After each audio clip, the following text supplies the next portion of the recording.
नमस्कार दोस्तों, मेरे चैनल में आपका स्वागत है। तो आज मैं आपको बताने वाला हूं कि वो कौन कौन से ऑप्शंस हैं, वो कौन कौन से क्षेत्र हैं जहां पर आप निवेश कर सकते हैं, अपने पैसे को लगा सकते हैं, सुरक्षित तरीके से निवेश कर सकते हैं और अच्छा खासा रिटर्न कमा सकते हैं। दोस्तों, आजकल की रोज़मर्रा की ज़िंदगी में आप पैसे तो कमाते हैं, लेकिन आपको पता नहीं है कि उन्हें निवेश कहाँ करना है। तो अगर आप सही ढंग से निवेश नहीं करते तो आपके पैसे जो हैं वो पड़े पड़े रहते हैं बैंक में, या अगर आपके पास हैं तो आप उसको अनाप शनाप तरीक़ों से खर्च कर डालते हैं। उससे आपको रिटर्न कुछ भी नहीं मिलता। तो ये जो 10 क्षेत्र हैं जहाँ पर आप निवेश करेंगे तो आपको अच्छा खासा जो कह सकते हैं रिटर्न मिल सकता है। और ये इन्वेस्टमेंट इसलिए भी ज़रूरी है क्योंकि कई लोग एक अच्छा खासा बैलेंस बनाना चाहते हैं, रिटायरमेंट प्लान करना चाहते हैं। तो उन सब लोगों के लिए इन्वेस्टमेंट बहुत ज़रूरी है। तो पहली जो चीज़ है जहां आपको निवेश करना चाहिए वो है स्टॉक्स। स्टॉक्स मतलब शेयर मार्केट में देखिए दोस्तों, आप दो तरह की ट्रेडिंग होती है। एक होती है इंट्राडे, दूसरी होती है कि आपने लंबे समय तक इन्वेस्ट किया हुआ है, आपने शेयर परचेस करके जो है अपने अकाउंट में रखे हुए हैं। तो सलाह ये रहेगी कि आप अच्छे शेयर्स जो है वो पिक कीजिए, निफ्टी 50 के शेयर कीजिए, टॉप 100 जो निफ्टी के शेयर है वो पिक कीजिए, एनालिसिस कीजिए, उनका बैंक बैलेंस देखिए। और ये सारी इन्फॉर्मेशन एनईसी की साइट में, गूगल्स में आप सर्च करेंगे तो आपको मिल जाएगी। वहाँ आप लंबे समय की अवधि के लिए ये इन शेयरों में निवेश करके रख सकते हैं। और निश्चित तौर पे जिस तरीके से मार्केट चल रही है, आने वाले समय में ये अच्छा खासा रिटर्न देंगे। दूसरी चीज़, बहुत सारे शेयर ऐसे हैं दोस्तों जो डिविडेंड देते हैं। मतलब क्वार्टरली जैसे ही उनका रिजल्ट आता है, कंपनी को लाभ होता है, वो शेयर धारकों को लाभांश या डिविडेंड देती है। तो इसके जरिए भी आपको अच्छा खासा रिटर्न मिलता है। तो शेयरों में निवेश करना, इक्विटी में निवेश करना सबसे ज़्यादा फायदेमंद है दोस्तों। और काफ़ी हाई परसेंटेज ऑफ रिटर्न आपको स्टॉक्स में मिलता है। लेकिन यहाँ एक चीज़ और है दोस्तों कि ये जो है रिस्क से भरा क्षेत्र है। आप जस्ट कोई भी शेयर पिक करके उसमें निवेश नहीं कर सकते। आपको अच्छा खासा एनालिसिस करके रिस्क समझ के निवेश करना है। लेकिन दीर्घ अवधि तक अगर आप निवेश करते हैं तो निश्चित तौर पे आप फ़ायदा लेकिन मार्केट से निकलेंगे, ऐसा जो है विशेषज्ञों का मानना है। दूसरा है म्यूचुअल फंड। म्यूचुअल फंड जो है ये कम रिस्की है दोस्तों। यहाँ पर भी बहुत सारी म्यूचुअल फंड मैनेजमेंट करने वाली कंपनियां हैं, पोर्टफोलियोज हैं, जो कि कई सारे जो कह सकते हैं कि कंपनियां जो होती है शेयर बाज़ार की इक्विटीज़ में वो डालती है।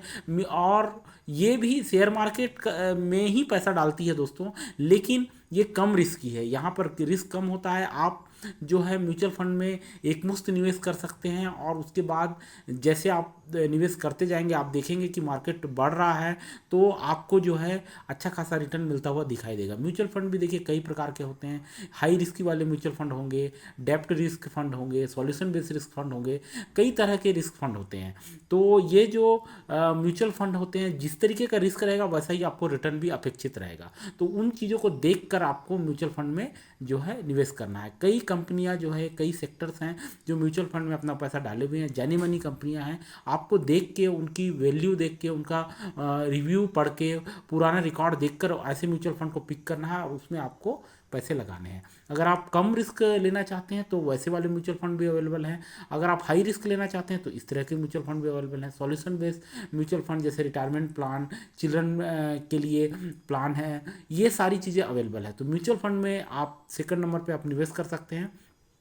तीसरा है फिक्स्ड डिपॉजिट। फिक्स्ड डिपॉजिट या एफडी जो है ये जानी मानी चीज़ है दोस्तों। पुरातन काल से, पहले के ज़माने से आपके मम्मी पापा ये एफडी करते आए होंगे। अगर आपके पास एकमुश्त पैसा है, 1 लाख, 2 लाख, 50,000, आप एफडी कर सकते हैं। जिस बैंक में आपका अकाउंट है वहाँ एफडी कर सकते हैं। अच्छा खासा रिटर्न 6 से 8% का आपको मिल जाता है। ये टेन्योर पे भी डिपेंड करता है। क्वार्टरली या ईयरली आप इंटरेस्ट जो है ले सकते हैं।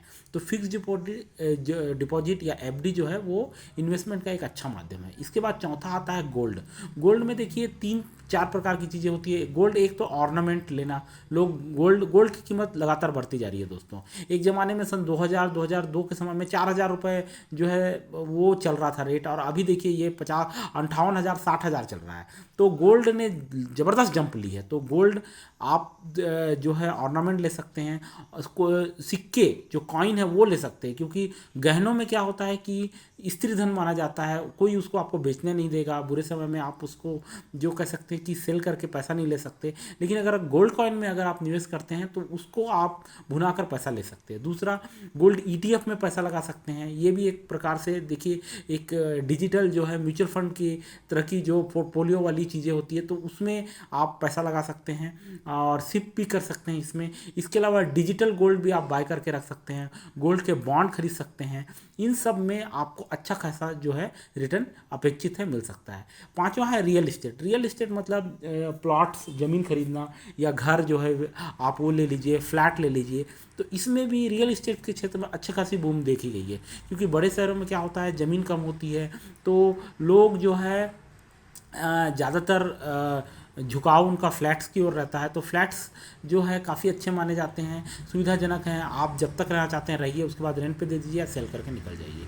तो रियल इस्टेट में आप पैसा लगाना बहुत अच्छा माना जाता है। और फ्लैट से ज़्यादा, फ्लैट में डिप्रिसिएशन कॉस्ट रहेगा दोस्तों। प्लॉट अगर आप लेते हैं तो उसमें भूमि का दाम हमेशा बढ़ता ही रहता है। घर अगर आप लेते हैं ज़मीन के साथ तो उसका दाम बढ़ता ही रहता है। तो अच्छा खासा अगर पैसा है तो रियल इस्टेट में आप पैसा लगा सकते हैं। इसके अलावा बॉन्ड क्या होता है कि कई कंपनियां जो है अपना विस्तार करने के लिए, अपने बिजनेस को बढ़ाने के लिए बॉन्ड जो है वो जारी करती है। इसमें ये कुछ फिक्स टेन्योर के लिए होता है, जहां पर आपको एक खास फिक्स जो है इंटरेस्ट पे आपको पैसा दिया जाता है, 2 साल, 4 साल, 5 साल। तो आप ऐसे जानी मानी अपेक्षित जो बढ़िया कंपनी है उसके बॉन्ड ले सकते हैं। उसके बाद आती है 7th नंबर पे सेविंग स्कीम्स। कई सारी सेविंग स्कीम्स है दोस्तों, जिस पे बहुत अच्छा रिटर्न गवर्नमेंट देती है, प्राइवेट कंपनीज देती है। जैसे NPS है, नेशनल पेंशन स्कीम, आप इस पे इनकम टैक्स का भी लाभ ले सकते हैं। फैमिली पेंशन स्कीम की सुविधा है।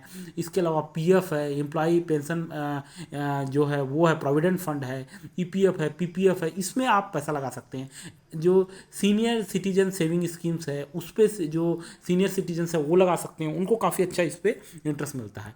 इसके अलावा 8वें नंबर पे आती है सिप म्यूचुअल फंड। तो जिन लोगों के पास, ये भी म्यूचुअल फंड ही है दोस्तों और सेम तरीके से संचालित होते हैं जैसे म्यूचुअल फंड होते हैं। लेकिन क्या होता है कि अगर आपके पास एक मुश्त पैसा नहीं है, 50,000, 1,30,000, तो आप 500 रुपये से भी सिप, 100 रुपये से भी सिप चालू कर सकते हैं। सिस्टमेटिक इन्वेस्टमेंट प्लान मतलब म्यूचुअल फंड लीजिए, पोर्टफोलियो देखिए, रिस्क एनालिसिस कीजिए और अपना जो है इन्वेस्टमेंट चालू कर दीजिए। यहाँ पे अच्छा खासा जो है आपको रिटर्न मिलेगा, अपेक्षित रहता है। तो सिप काफ़ी अच्छा माना जाता है। आप बहुत बढ़िया तरीके से जो है अपना पैसा बचा सकते हैं। और इसमें एक अच्छी चीज़ ये होती है कि जब आप म्यूचुअल फंड को इनकैश करेंगे, अपना विड्रॉ पूरा करेंगे, तो उसी समय आपको टैक्स लगेगा। तब तक जब तक आप जमा कर रहे हैं कोई टैक्स नहीं लगता। तो ये काफ़ी अच्छा जो है इन्वेस्टमेंट के लिहाज से माना जाता है। 9वें नंबर पे यूलिप आता है, यूनिट जो बेस्ड इंश्योरेंस प्लान्स हैं या यूनिट लिंक्ड इंश्योरेंस प्लान से वो यूलिप आते हैं। कई सारे इंश्योरेंस प्लान्स कई कंपनियां जो है वो सेल करती आई है और वहाँ आपको जो है अपनी सिक्योरिटी और एक तरीके से कह सकते हैं कि कई प्रकार की बेनिफिट्स आपको मिलते हैं। लेकिन यहाँ पे यूनिट जो बेस्ड इंश्योरेंस प्लान होते हैं ये शेयर मार्केट में या इक्विटी में पैसा लगाते हैं और वहाँ पे काफ़ी जो तेज़ी से ग्रोथ देखी गई है। तो इस तरीके के इंश्योरेंस प्लान में आपको फ़ायदा भी होता है दोस्तों, आपको लाइफ कवर भी मिल जाता है और कई तरीके के अन्य बेनिफिट जैसे लोन इत्यादि की सुविधा भी मिलती है। तो यूलिप आजकल सबसे ज़्यादा जो कह सकते हैं प्रचलन में है। इसके अलावा 10वें नंबर पे REIT आता है। तो ये रियल जो इस्टेट इन्वेस्टमेंट ट्रस्ट होते हैं। तो ये जो है एक तरीके से रियल इस्टेट में आप निवेश करते हैं तो निश्चित तौर पे आपको फ़ायदा होता है। आप वेट कीजिए, अपना जो प्लॉट है वो सेल कीजिए, फ्लैट है उसमें आपको जो है रेंट पे दे सकते हैं, आप पैसा कमा सकते हैं। तो विला खरीद सकते हैं, उसमें कमा सकते हैं। लेकिन ये तब है जब आप जानते हैं, जानकार हैं और कर सकते हैं और यह ज़्यादा अच्छा खासा पैसा रखते हैं। लेकिन अगर ऐसा नहीं है तो आप जो है रियल इस्टेट जो इन्वेस्टमेंट के ट्रस्ट हैं उनके जरिए आप निवेश कर सकते हैं। ये एक तरीके से जैसे म्यूचुअल फंड कई सारे ग्रुप ऑफ कंपनीज का एक पोर्टफोलियो बनाता है, उसमें अपने कस्टमर्स के पैसे निवेश करता है, उसी तरीके से ये REITs है। ये रियल इस्टेट की जो कंपनियां होती है, जो सेक्टर्स होते हैं वहाँ इन्वेस्ट करती है और यहाँ पे भी अच्छा खासा बेनिफिट जो है आपको मिल जाएगा। तो ये 10 क्षेत्र हैं दोस्तों जहाँ पर आप इन्वेस्टमेंट कर सकते हैं और बहुत ज़बरदस्त जो है बेनिफिट कमा सकते हैं। तो इसी तरीके से मेरे चैनल देखते रहे दोस्तों, पसंद आए तो सब्सक्राइब करना ना भूलें। थैंक यू, धन्यवाद।